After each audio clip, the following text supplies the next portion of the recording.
네, 이스라엘과 이란의 전쟁이 심각한데요. 국제 정치, 세계 경제, 세계 안보에 상당한 영향을 미칠 것 같습니다. 우선 상황을 보면요. 어저께는 이스라엘에 미국 대사관이 있는데 이도 피해를 받았어요. 이란이 미사일 공격을 했는데 이거가 상징적인 장면이 될 것 같은데요. 미국 대사관 근처는 공격을 안 하거든요. 왜냐하면 미국이 개입을 하게 되면 이제 골치 아프니까 이거는 어느 나라나 중국이 됐든 러시아가 됐든 북한이 됐든 쿠바가 됐든 미국 대사관 근처는 공격을 안 합니다. 그런데 이란이 미국 대사관에 공격을 했다. 이거는 물론 오리발을 내밀겠죠. 직접 미국 대사관 공격한 건 아니다. 뭐 이게 빗나갔다. 이렇게 오리발 내밀 수도 있겠지만 지금 정밀 타격하고 있거든요. 양쪽이. 근데 이란도 놀라울 정도로 이스라엘의 아이언돔을 막 피하는 정밀 타격을 하고 있는데 미국 대사관 위치를 몰랐다고요? 아니면 이걸 실수했다고요? 그건 이제 핑계가 말이 안 될 것 같은데요. 자, 이렇게 되니까 앞으로 이제 미국도 더 강경하게 나올 것 같은데요. 그러자마자 이스라엘이 이란의 국영방송을 폭격을 했습니다. 이건 굉장히 상징적인 장면이죠. 그 전에 이스라엘에서 군 최고 사령관격인 사람이 이란의 그 선전 앞으로 입 닫아라 이런 압박을 했거든요. 엊그저께. 그래 놓고 국영방송국을 때렸습니다. 그게 생방송 도중에 폭격받는 장면이 그대로 나갔어요. 앵커가 막 이스라엘을 비난하는 생방송을 하다가 폭격하는 몇 초가 나갔습니다. 카메라도 흔들리고 이제 불꽃도 튀기고 이런 영상이. 어저께 오후 6시 24분쯤에 이건 이제 현지 시간이니까 우리로 하면 우리 새벽 정도 되겠나요? 시차가 있으니까요. 폭발음이 들리고 심하게 흔들리고 여성 진행자가 급하게 자리에서 도망가고 이런 영상이 그대로 나갔습니다. 이건 이제 이란의 선동 확성기가 곧 사라질 것이다는 이스라엘 국방장관의 엄포가 있은 다음에 바로 이런 조치가 나왔거든요. 그러니까 이스라엘은요, 그러니까 이재명처럼 이렇게 뜬금포라든지 립서비스라든지 사기라든지 공갈포라든지 이런 건 안 해요. 그냥 때리겠다면 때립니다. 이번 전쟁도요. 마시는 알부민 남재현 원장이 직접 배합한 건데요. 혈액 운반에 좋고요. 간과 심장 컨디션 개선하고 단백질 공급합니다. 피로 회복에 좋고요. 이봉규 TV 단독 혜택입니다. 2+1 한정 특가인데요. 하루 한 병이면 충분합니다. 알부민 좋은 거 아시죠? 애국 기업이에요. 또 남재현 화이팅. 핵시설 이란 만들지 마 이거였거든요. 그건 뭐 앞으로도 그럴 겁니다. 만들지 마 경고했어요. 이거 얼마 전에 한두 달 전에 경고를 해놓고 그 경고를 안 들으니까 그냥 이번에 공격한 거거든요. 선제 경고 갔잖아요. 그리고 이번에도 이스라엘 국방장관이 니네 선동 확성기 자꾸 떠드는데 곧 사라질 것이다. 그래 놓고선 며칠 있다가 방송국을 때리는 거예요. 근데 그 방송국이 있는 자리가 우리나라도 그렇지만 방송국이 있는 데가 있지 않잖아요. 우리도 뭐 KBS 유도에 있고 이러잖아요. 거기가 이제 핵심 지역이랍니다. 비즈니스와 이런 핵심 지역인데 거길 그냥 방송국을 때려버린 거예요. 이거는 뭐냐 하면 이제 이란하고 전면전이다. 그냥 대충 하고 말지 않겠다는 신호를 보낸 거죠. 그러니까 트럼프도 좀 얘기했잖아요. 이란을 다 테헤란에서 모두 떠나라. SNS에 경고했습니다. 이 말은 이스라엘과 지금 이란의 전쟁은 간단히 끝날 거 아니다. 그리고 미국도 어느 정도 여기에 개입하고 있다는 것을 상징적으로 보여주는 거예요. 그렇지 않고선 트럼프가 테헤란에서 뭐 다 떠나라고 이런 경고를 뭐하러 합니까? 그리고 말 더 나와서 이런 얘기를 해죠.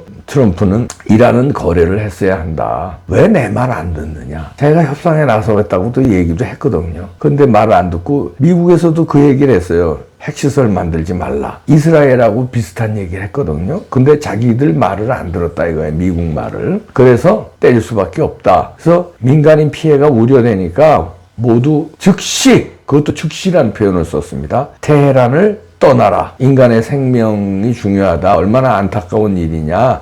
인간 생명을 낭비하겠느냐. 간단히 말해 이란은 핵무기를 가질 수 없다.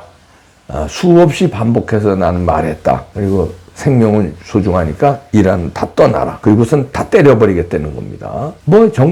정식으로 개입했다는 선언이 나오는 거죠. 이게 오늘 아침에 이 기사들이 나온 게 시차가 있으니까 이거는 이제 미국이 그동안에 이스라엘이 선제 공격할 때 미국이 개입했느냐, 미국이 허락했느냐 이 뉴스가 나올 때 백악관에서는 우리는 뭐 개입하지 않았다, 우리는 관여하지 않는다 이렇게 첫날은 그렇게 나왔거든요. 근데 드디어 트럼프 입에서 이란을 비난하면서 내 말 안 들었다, 그리고 이란 국민들을 향해서 즉시 테헤란 떠나라 이렇게 경고하는 거는 미국이 이제 대놓고 나섰다 이렇게 볼 수 있고요. 트럼프가 또 한 발 더 떠서 이렇게 어저께 얘기했습니다. 이스라엘 지금 이란 문제에 막 기자들이 질문하고 그러니까 때론 싸워서 해결해야 돼요. 싸워서 해결해라. 이건 이제 너희들끼리 막 치고받고, 그 말은 뭐냐면 이스라엘이 이란을 혼내줘야 이란이 말을 들을 것이다. 말로는 이란이 듣질 않아서 이렇게 된 거다. 이란이 너희들 탓이다. 너희들 때문에 전쟁이 일어난 거고 이란 국민들이 피해를 보는 거다. 말로 해서는 안 된다. 때로는 싸워서 해결해야 된다는 건 뭐예요? 이란은 맞아야 정신 차린다. 이번에 좀 맞아라. 그거 너 좀 맞아야 되겠다. 이겁니다. 그 조폭 영화 보면 그런 대사 많이 나오잖아요. 너 좀 맞아야 되겠다. 그리고 신나게 때리잖아요. 그러고서는 협상에 나와라 이런 이제 압박도 되는 거죠. 말은 이런 말을 합니다. 그건 맞아야 되겠다. 때로는 싸워야 된다. 요 말을 한 다음에 나는 협상이 이루어질 좋은 때라고 생각한다. 요것도 언지를 남기거든요. 이 말은 이스라엘의 공격에 테헤란이 쑥대밭이 된 다음에 너는 나한테 SOS를 칠 것이다. 그러면 내가 좋은 협상을 할 것이다. 그 좋은 협상이라는 건 뭐예요? 이란 너네 핵 포기해. 핵시설 안 돼. 그럼 또 맞아. 핵 안 되고 그걸 선언하고 그러면 내가 이스라엘 얘기 잘 해가지고 전쟁 무마할게. 이런 거죠. 항복 선언하라는 얘기죠. 그리고 이렇게 되면은요, 미국으로 바로 일타쌍피를 노린 거 아니냐 이런 해석들이 나오고 있습니다. 뭐냐면 이제 이란이 핵을 가지면요, 이스라엘이 핵을 가지고 있습니다. 그게 비대칭 전력을 가지고 있는데 주변 국가들, 아랍 국가들의 견제와 압박을 받고 있어요. 그걸 버팅기는 게 정보력과 핵이에요. 이스라엘의 그 모사드의 막강한 정보력.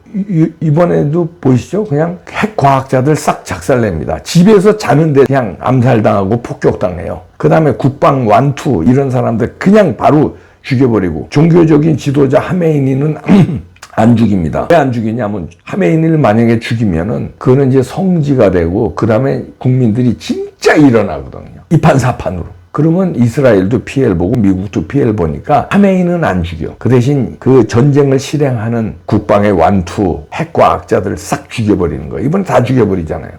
그래서 이란이 핵을 못 갖게 해야 이스라엘이 건재해야 되는 거예요. 이란이 핵을 가지면 이스라엘이 위험해지고 이스라엘은 그러면 중동에서 쫓겨나요. 나라 자체가 없어져요. 그러니까 이스라엘로 봐서는 절체절명이에요. 죽느냐 사느냐, 나라가 존재하느냐 존재하지 않느냐는 상대가 핵을 못 갖게 해야 돼요. 그래서 선제 공격한 거예요. 이번뿐만 아니라 그전에도 선제 공격했고요. 이스라엘의 절대 목표는 상대 국가가 핵을 못 갖게 하는 거예요. 그걸 우리가 비난할 수도 없는 겁니다. 이거 요즘에 정부에서 엉성하게 지금 대응을 했는데요. 지금 서방 국가들은 이스라엘이 이란 때려서 전쟁이 일어난 거에 대해서 다 이스라엘 편을 들고 나왔습니다. 근데 이거를 지금 양다리 걸치기를 하고 있어요. 이재명 정부는. 이거에 대해서 지금 위험합니다. 분명한 노선을 정해야 돼요. 근데 영국이 뭐가 힘이 딸려서 이런 거 이스라엘 지지하고 나섭니까? 그럼 서방 국가들이 우리만 못해? 걔네들이 힘이 서방 국가의 질서 속에서 미국의 패권, 서방 국가의 질서 이렇게 해야 자유민주주의가 전쟁이 없는 평화를 맞이하고 자유민주주의가 번영한다는 거예요. 그렇기 때문에 서방 국가에 똘똘 뭉치는 거예요. 이런 전쟁이 났을 때 무역 같은 거에선 분쟁을 일어나고 서로 갈등을 벌이고 이러지만 이렇게 전쟁이 딱 나잖아요. 그러면 서방 국가는 단결합니다. 어느 전쟁이나 그랬어요. 이라크 전쟁 때도 미국하고 일사불란하게 단결해요. 그 다음에 나중에 또 미국하고 갈등을 벌이더라도 전쟁이 딱 터지면. 근데 이번에도 이런 전쟁이 깊숙이 알지도 못하면서 어정쩡하게 전쟁은 안 좋은 식으로 하면서 이스라엘도 비판하고 이래요. 이재명 정부가. 이게 큰일 나는 거예요. 이스라엘이 생존 게임을 벌이고 있는 거고 자유민주 진영의 생존 게임을 벌이고 있는데 여기서 말도 안 되는 소리를 해대니까 그게 하나고요. 이스라엘의 생존, 이란이 핵을 못 갖게 하는 게 이번에 하나고, 그 다음에 두 번째는 중국 타격입니다. 야, 이스라엘이 이란 때리는데 무슨 중국 타격이야? 아니지, 미국이지. 미국에서 뒤에서 이스라엘이 이란 때리게 조정해놓고, 그러면 왜 중국이 타격을 받는 거예요? 일단 경제적으로 타격을 받습니다. 중국의 원유 수급에 상당한 타격을 보는데요. 왜냐하면 지금 이스라엘의 공습으로 인해서 정유시설, 가스전이 지금 파괴되고 있습니다. 그러면 중국의 원유 수입이 심각한 타격을 입을 가능성이 커졌고요. 그 다음에 그 원유 그 공급이 호르무즈 해협, 이란의 호르무즈 해협 오거든요. 근데 이게 이제 전쟁으로 인해서 봉쇄가 될 겁니다. 곧 봉쇄가 되겠죠. 그렇게 될 경우에는 중국은 상당한 타격을 직접적으로 중국의 원유 수급에 타격을 받는 것뿐만 아니라 세계 경제가 어려워지면 미국보다는 중국이 훨씬 타격받는 거예요. 네. 중국은 그쪽으로 원유도 수급을 받지만 이쪽으로 중국의 수출이 이쪽으로 많이 지나가거든요. 이거에 타격을 받고, 그 다음에 중국으로는 수출로 먹고 사는 나라예요, 중국은. 근데 수출이 타격을 받으면 미국이 타격받는 거, 일본이 타격받는 거, 유럽이 타격받는 거, 뭐 몇 배 이상으로 훨씬 타격을 받습니다. 그렇기 때문에 중국 때리기의 일환이다. 그 다음에 원유 가격이 올라도요, 미국은 걱정 없어요. 셰일가스로 미국은 오히려 세계 최고의 말하자면 원유 매장량이나 마찬가지예요. 셰일가스가 에너지 자급자족이 충분한 나라입니다. 그러나 중국은 그렇지 않기 때문에 에너지 문제, 그 다음에 수출 문제 타격을 받으면 중국 경제에 상당한 부담이 된다는 거죠. 이렇게 되면 이제 외국인 투자자가 중국에서 이탈합니다. 그 다음에 위안화 가치가 하락하고요. 벌써 그런 현상이 나타나고 있잖아요. 중국의 주식시장이 아주 폭탄을 맞습니다. 이스라엘이 이란 폭격을 때리면서 주식시장에 중국 주식시장을 폭탄 때리는 거와 마찬가지가 된다. 그리고 이제 여기에 대해서 금융, 무역, 이게 이제 중국 상당한 이게 리스크가 있었어요. 원체 지금 중국 금융시장이 불안했고 중국 무역시장이 불안했는데 여기에 이스라엘이 선제 공격하는 바람에 세계 경제를 흔드니까 미국이나 서방국가, 대한민국은 약간의 진동, 지진으로 말하면 진동을 느끼는 거다. 진도 한 3 정도의 진동을 느끼는 타격을 입죠, 우리도. 세계 경제가 휘청거리니까. 근데 중국은 진도 한 7에 완전 쓰나미에 막 개박살이 날 것이다. 이거를 때린 것이다. 이런 얘기입니다. 그리고 세 번째는, 이 이란에 엄청난 돈을 쏟아부었어요. 투자, 에너지, 인프라, 군사 분야에 대규모 투자를 진행해왔는데 이게 이제 물거품이 된다. 그렇게 되면 중국은 돈을 날리게 된다는 얘기죠. 이걸 때린 거다, 이런 얘기입니다. 그리고 외교적으로 이란을 지금까지 도와준 중국, 외교적으로도 상당한 타격을 입는다. 경제적, 외교적으로 심각한 타격을 받고요. 이렇게 되면은 중국이 가뜩이나 요즘에 좀 어려웠는데 중국 봉쇄작전의 하나로도 될 수 있다. 그걸 좀 알고 떠들어야 돼요, 이재명 정부는.